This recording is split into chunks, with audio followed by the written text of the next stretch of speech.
¿Alguna vez te has preguntado cómo es que los imanes pueden atraer cosas sin siquiera tocarlas?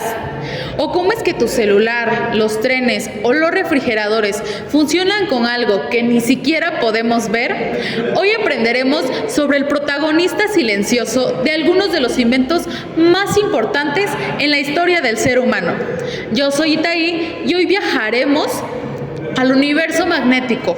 Descubriremos cómo es que los materiales se dejan atraer por este campo invisible y cómo es que los tipos de magnetismo, como el diamagnetismo, paramagnetismo o incluso fenómenos tan raros como el ferromagnetismo, compiten o cooperan entre sí. Déjate atraer, literalmente, por una de las fuerzas más importantes y fundamentales de la humanidad. Empezaremos por descubrir qué es el magnetismo. El magnetismo es la fuerza física con la que cuenta un cuerpo que le permite atraer o repeler otros objetos. Hoy dejará de ser una simple cosa de imanes y se convertirá en lo que es un portal para los inventos del futuro. Buenas tardes, yo soy José Daniel Santillán Márquez y les voy a hablar sobre los materiales y el magnetismo. Para empezar, los materiales que vamos a hablar en esta ocasión son los ferromagnéticos. Esos materiales, su principal característica es que tienen una alta concentración en hierro. En hierro o principalmente en su aleación es donde principalmente tienen el hierro. Los materiales más comunes que se pueden utilizar es el cobre, el níquel y el hierro. Principalmente los materiales ferromagnéticos, su propiedad lo que tiene es que es muy sensible a los campos magnéticos o a un imán, a imanes simples o neodymium. Su atracción es bastante. Los materiales ferromagnéticos se pueden clasificar en materiales blandos. Los materiales blandos son los que se pueden desimantar e imantar fácilmente. Esos materiales se ocupan principalmente en los transformadores o en las bobinas, que son lo que es el cobre, ciertos embobinados. Su principal característica es que son muy fáciles de energizar produciendo campos magnéticos, tanto como los transformadores. Estos se encuentran principalmente en los postes de luz, en los relevadores que normalmente se ocupan tanto en la ingeniería electrónica y eléctrica.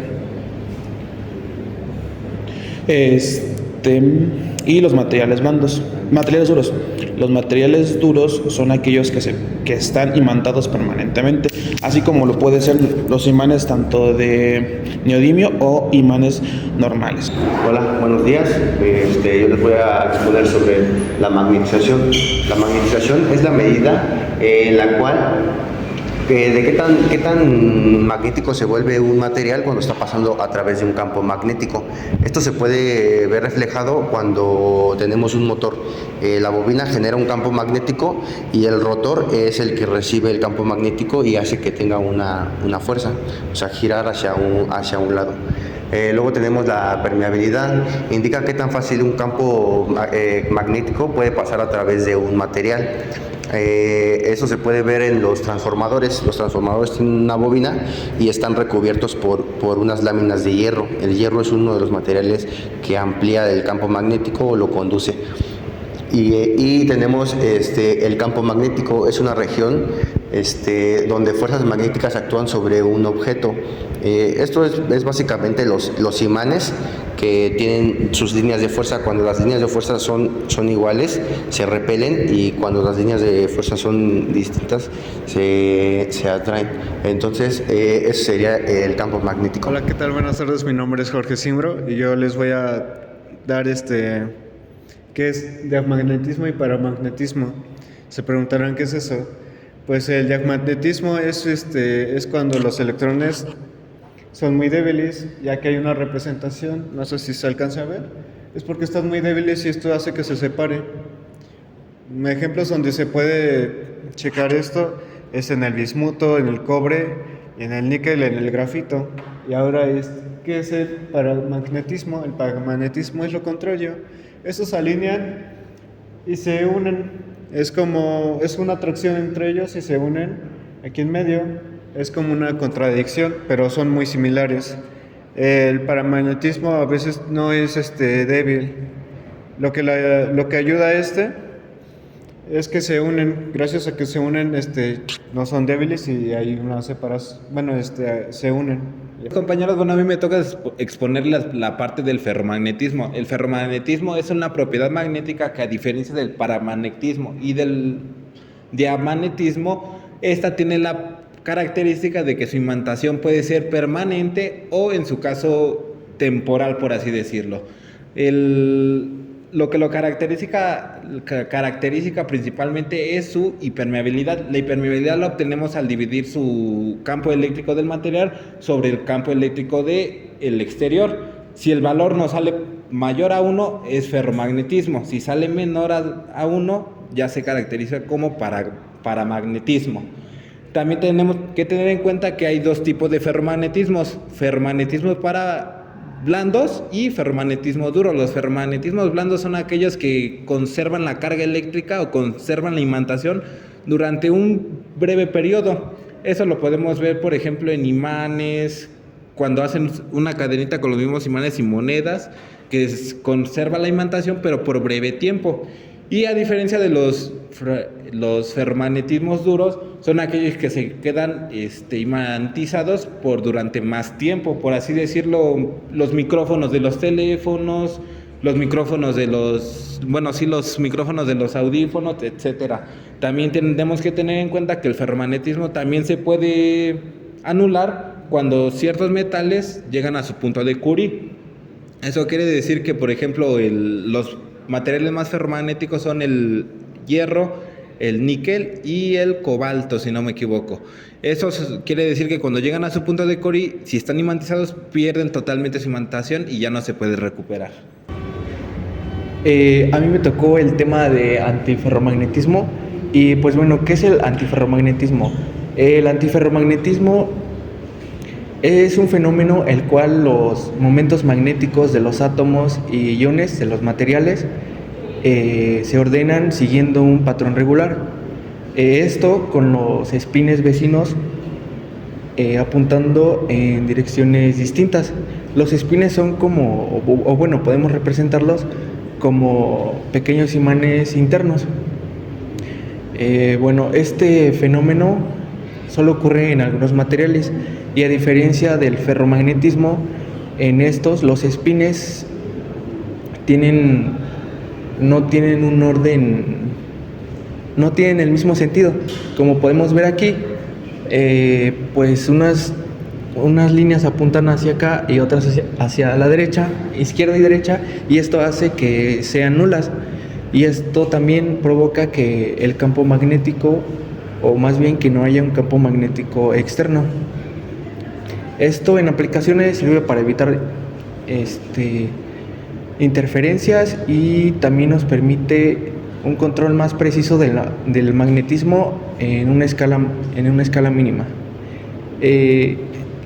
Para los materiales antiferromagnéticos es muy importante la temperatura. Hay un tipo de temperatura especial para estos materiales, que es la temperatura de Neal. Esta temperatura, si se llega a ser rebasada, entonces los espines empiezan a desordenarse y produce que el material ya no sea antiferromagnético, sino que se vuelve en un estado paramagnético. En un ejemplo muy usado es el óxido de manganeso, pero hay otros como el óxido de hierro y el cromo. Para el óxido de manganeso hay una temperatura límite que se debe de alcanzar para ese material, que es de 116 Kelvin, que si se llega a rebasar, pues no sería un material antiferromagnético. Y pues así para otro diferente tipo de materiales. El límite de temperatura es distinto para cada material.